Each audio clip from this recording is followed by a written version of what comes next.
আর এই যে কথাগুলো বলতেছি না, এর মধ্যে দুইটা চমৎকার মেসেজ আছে, জানেন সেটা কি? যখনই কোনো ব্যক্তি আল্লাহর কাছে ক্ষমা চায়, আল্লাহ তখনই তাকে ক্ষমা করে দেয়, তখনই ক্ষমা করে দেয়, জানেন, বিনা কোনো ওয়াসাতায়, বিনা কোনো মাধ্যমে। যখনই কোনো ব্যক্তি ক্ষমা চাইবে, আল্লাহ তখনই তাকে ক্ষমা করে দেয়। এর দুইটা এক্সাম্পল শুধু আমি আপনাকে দেব, বহু উদাহরণ রয়েছে। তার মধ্যে উত্তম উদাহরণ হচ্ছে আল্লাহ সুবহানাহু ওয়া তাআলা যেটা কোরআনে পেশ করেছেন, আমাদের পিতা আদম আলাইহিস সালাম, তার কথা আল্লাহ সুবহানাহু ওয়া তাআলা উল্লেখ করেছেন, যেটা আপনি সূরা বাকারা 2 নম্বর সূরার 37 নম্বর আয়াতে পেয়ে যাবেন, যেখানে আল্লাহ সুবহানাহু ওয়া তাআলা বলছেন, ফাতালাক্কা আদামু মির রাব্বিহি কালিমাতিন ফাতাবা আলাইহি। আদম আলাইহিস সালাম তার রবের কাছ থেকে কয়েকটি জুমলা শিখে নিয়েছিলেন, যা দিয়ে তিনি তার রবের কাছে ক্ষমা চেয়েছেন। আল্লাহ বলছেন তখনই আদমকে ক্ষমা করে দেওয়া হয়েছিল, তখনই। মানে যখনই কোনো ব্যক্তি ক্ষমা চায়, তখনই তাকে ক্ষমা করে দেওয়া হয়। এর চেয়ে স্পষ্ট আয়াত আল্লাহ সুবহানাহু ওয়া তাআলা কোরআনে রেখেছেন, যেটা আপনি সূরা কাসাস 28 নম্বর সূরার 16 নম্বর আয়াতে পেয়ে যাবেন, যেটা মূসা আলাইহিস সালামের ঘটনাতে রয়েছে। তাতে কি আছে? মূসা আলাইহিস সালাম তার রবকে বলেছিল, রব্বি ইন্নী যালামতু নাফসি ফাগফিরলি। আল্লাহ বলছেন ফাগাফারা লাহ। সে আয়াত আল্লাহ সুবহানাহু ওয়া তাআলা বলেছেন, মূসা আলাইহিস সালাম যখন তার রবকে বলেছিল, আমি আমার নফসের উপরে জুলুম করে ফেলেছি, আল্লাহ তুমি আমাকে ক্ষমা করো, যেমনি বলেছেন ফাগফিরলি, আল্লাহ সুবহানাহু ওয়া তাআলা সামান্যতম বিলম্ব করেনি, তারপর পরে আয়াত নাজিল করে দিয়েছেন ফাগাফারা লাহ। আল্লাহ বলছেন যেমনি মূসা বলেছে আল্লাহ আমাকে ক্ষমা করো, আল্লাহ বলছেন আমি তোকে ক্ষমা করে দিলাম। সাথে সাথে আল্লাহ সুবহানাহু ওয়া তাআলা ক্ষমাশীল, আল্লাহ সুবহানাহু ওয়া তাআলা দয়াবান, আল্লাহ সুবহানাহু ওয়া তাআলা চাইলে ক্ষমা করে। এগুলো বলার পেছনে মূল মেসেজ যেটা আমি আপনাকে এখন বলি, সেটা কি জানেন?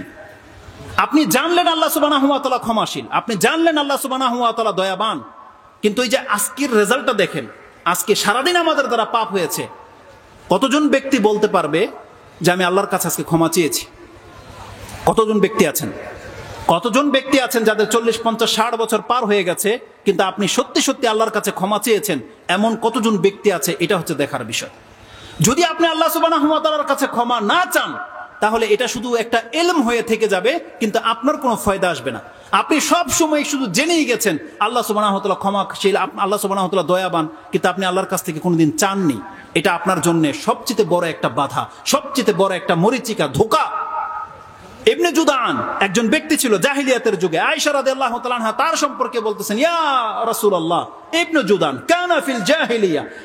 জাহিলিয়াতের যুগে ইবনে জুদান এমন এক ব্যক্তি, যেই ব্যক্তি আত্মীয়তার সম্পর্ক রক্ষা করত এবং মিসকিনকে খাদ্য দিত।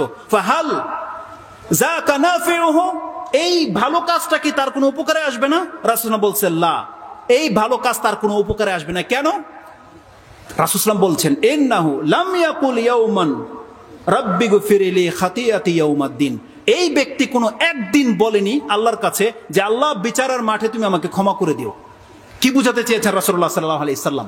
ইমাম মুসলিম এটাকে ঈমানের অধ্যায়ে এনেছেন, যে কোনো ব্যক্তি যত ভালো কাজ করুক না কেন, কিন্তু সে যদি আল্লাহ সুবহানাহু ওয়া তাআলার কাছে ক্ষমা না চায়, সে কোনদিন আল্লাহর কাছে ক্ষমা পাবে না।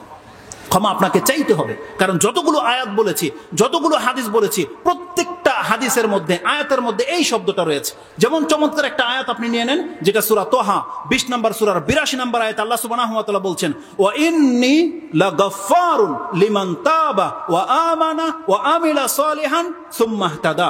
আল্লাহ সুবহানাহু ওয়া তাআলা বলেছেন, হ্যাঁ অবশ্যই আমি সেই ব্যক্তির জন্য ক্ষমাশীল। ওয়া ইন্নী লাগাফফারুন লিমান তাবা, আল্লাহ বলছেন অবশ্যই যেই ব্যক্তি আমার কাছে ফিরে আসবে, ক্ষমা চাইবে, ঈমান আনবে, ভালো কাজ করবে এবং হেদায়েতের উপরে থেকে যাবে, আমি এমন প্রত্যেক ব্যক্তির জন্য ক্ষমাশীল, প্রত্যেক ব্যক্তির জন্য। তো ক্ষমা চাইতে হবে আল্লাহর কাছে। আর যেই ব্যক্তি আল্লাহ সুবহানাহু ওয়া তাআলার কাছে ক্ষমা চায় না, সেই ব্যক্তি আল্লাহ সুবহানাহু ওয়া তাআলার কাছে কোনদিন ক্ষমা পাবে না। কোরআনের এমন একটা চমৎকার আয়াত রয়েছে, যে আয়াতটি আপনি সূরা মাইদা 5 নম্বর সূরার 74 নম্বর আয়াতে পেয়ে যাবেন। আল্লাহ বলছেন, আফালা ইয়াতুবুনা ইলাল্লাহি ওয়া ইস্তাগফিরুনা। তাদের হলোটা কি? তারা কি আল্লাহ সুবহানাহু ওয়া তাআলার কাছে ফিরে আসবে না? তারা কি আল্লাহ সুবহানাহু ওয়া তাআলার কাছে ক্ষমা চাইবে না? আল্লাহু গফুরুর রহিম, অথচ আল্লাহ সুবহানাহু ওয়া তাআলা হচ্ছেন ক্ষমাশীল এবং দয়াবান। এটাই বলেছেন আল্লাহ সুবহানাহু ওয়া তাআলা। তার মানে যেই ব্যক্তি আল্লাহর কাছে ফিরে আসবে, যেই ব্যক্তি আল্লাহ সুবহানাহু ওয়া তাআলার কাছে ক্ষমা চাইবে, আল্লাহ বলছেন তোকে তো ক্ষমা করার জন্যই আমি বসে আছি। আর আপনি জানেন এই আয়াতটা কাদের উপরে নাজিল হয়েছে? ইবনে আব্বাস রাদিয়াল্লাহু তাআলা আনহুমা, যিনি সব থেকে উত্তম মুফাসসির, সব থেকে প্রসিদ্ধ মুফাসসির, যিনি সব থেকে ভালো জ্ঞান রাখেন আল্লাহ সুবহানাহু ওয়া তাআলার আয়াতের ব্যাখ্যা সম্পর্কে, যার সম্পর্কে বর্ণনা এসেছে, তিনি বলতেছেন আল্লাহ সুবহানাহু ওয়া তাআলা এই আয়াত দিয়ে ডেকেছিলেন ইহুদিদেরকে, নাসারাদেরকে, যারা বলেছিল উযাইর ইবনুল্লাহ, যারা বলেছিল মাসীহ ইবনুল্লাহ, যারা বলেছিল আল্লাহু সালিসু সালাসা, এমন ব্যক্তিদেরকে আল্লাহ বলছেন আফালা ইয়াতুবুনা ইলাল্লাহি ওয়া ইস্তাগফিরুনা। হে নবী বলে দেন, ওরা বলেছে ওরা আমার ছেলে বানিয়েছে, আমাকে 3 ভাগ করেছে, আমি কোনো পরোয়া করি না, ওদেরকে বলেন আমার কাছে ক্ষমা চাইতে, আমি আল্লাহ ক্ষমা করে দেব। আফালা ইয়াতুবুনা ইলাল্লাহি ওয়া ইস্তাগফিরুনা সুম্মা দা ইলা তাওবাতিহি ওয়া মাগফিরাতিহি। আব্দুল ইবনে আব্বাস রাদিয়াল্লাহু তাআলা বলছেন, তারপরে আল্লাহ সুবহানাহু ওয়া তাআলা এই আয়াত দিয়ে ডেকেছিলেন এদের চাইতেও মারাত্মক কথা যে বলেছিল আনা রাব্বুকুমুল আলা। বলেনি পৃথিবীর কোন একজন ব্যক্তি? ফেরাউন বলেছিল আমি হলাম মহান প্রভু। আল্লাহ সুবহানাহু ওয়া তাআলা ফেরাউনকে ক্ষমা করার জন্য মূসা আলাইহিস সালামের মতো একজন রাসূল পাঠিয়ে দিয়ে বলছে ফেরাউন জুলুম করেছে, ওকে বলো ও কি পবিত্র হতে চায়? মূসা ও যদি তওবা করে নেয়, আমি আল্লাহ ফেরাউনকে পর্যন্ত মাফ করে দেব। শর্ত হচ্ছে আল্লাহ সুবহানাহু ওয়া তাআলা চাচ্ছেন বান্দা তুমি আমার কাছে ক্ষমা চাও। সম্ভবত আমার সময় একেবারেই শেষ, একটা মাত্র কথা, সেটা হচ্ছে আল্লাহ সুবহানাহু ওয়া তাআলা বলেছেন আল্লাহ আপনাকে আমাকে জানিয়েছে যে আল্লাহ হচ্ছেন ক্ষমাশীল এবং দয়াবান।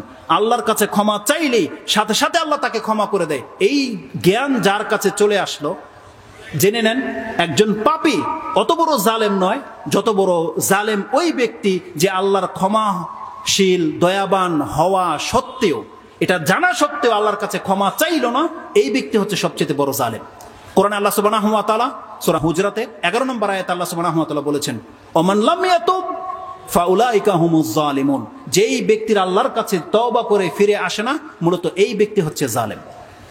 আল্লাহ সুবহানাহু ওয়া তাআলা যেমন ক্ষমাশীল দয়াবান, আল্লাহ তার রেজাল্টও বলে দিয়েছে বান্দা তুমি ক্ষমা চাইলে ক্ষমা পাবে, তোমার উপরে দয়া করা হবে, কিন্তু যেই ব্যক্তি ক্ষমা চাইবে না সেই ব্যক্তি হচ্ছে বড় জালেম।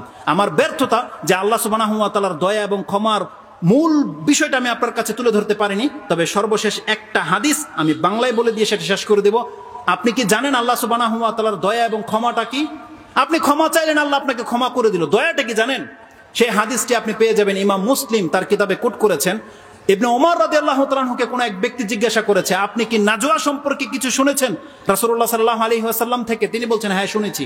রাসূলুল্লাহ সাল্লাল্লাহু আলাইহি ওয়াসাল্লাম বলেছেন কিয়ামতের মাঠে এমন একটা সময় আসবে একজন মুমিন ব্যক্তিকে আল্লাহর নিকটে করে দেওয়া হবে, তারপরে তাকে কানাফা দিয়ে ঘিরে নেওয়া হবে, পর্দা করে নেওয়া হবে, যাতে করে তার পাপগুলোকে আল্লাহ স্বীকার করাতে পারে।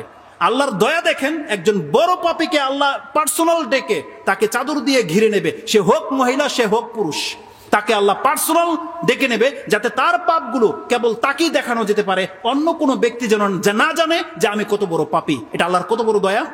আল্লাহ ঢেকে নেবে, তারপর বলবে বান্দা এই পাপগুলো কি তুই করেছিলি?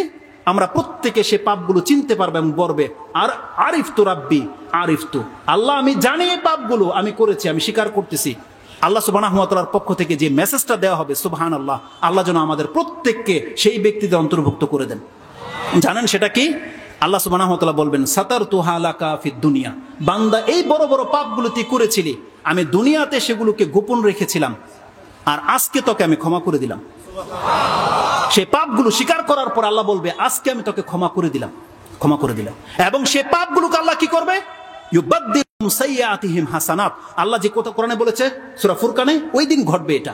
আল্লাহ তার সেই আমলের নামা কিতাবটাকে পরিবর্তন করে তার ডান হাতে ধরিয়ে দেবে এবং সে পর্দার থেকে বেরিয়ে আসবে, যেটা আল্লাহ সুবহানাহু ওয়া তাআলা 59 নম্বর সূরায় বলেছে হা উমকুরাউ কিতাবিয়া ইন্নী জানান্তু আন্নী মুলাকিন হিসাবিয়া। সেই ব্যক্তি বলবে আসো আমার কিতাবটা পড়ে দেখো যে আমার রব আমাকে ক্ষমা করে দিয়ে আমার আমলনামা ডান হাতে ধরিয়ে দিয়েছে, আমি জানতাম আজকে আমার রব আমার সাথে এমনটা করবে। সেই ব্যক্তি হবে সেই ব্যক্তি। আল্লাহ যেন আমাদের প্রত্যেককে ডানপন্থীদের দলে অন্তর্ভুক্ত হওয়ার তৌফিক দান করেন। যেমন আল্লাহ আমাদের এই দুনিয়াতে আমাদের পাপগুলোকে গোপন করে রেখেছেন, আমরা আল্লাহর কাছে প্রত্যাশা করি আল্লাহ কিয়ামতের মাঠে তুমি আমাদের প্রত্যেককে ক্ষমা করে দাও। ইয়া রাব্বাল আলামিন। সুবহান রাব্বিকা রাব্বিল ইজ্জাতি আম্মা ইয়াসিফুন ওয়া সালামুন আলাল মুরসালিন ওয়া আলহামদুলিল্লাহি রাব্বিল আলামিন। আসসালামু আলাইকুম ওয়া রাহমাতুল্লাহি ওয়া বারাকাতুহু।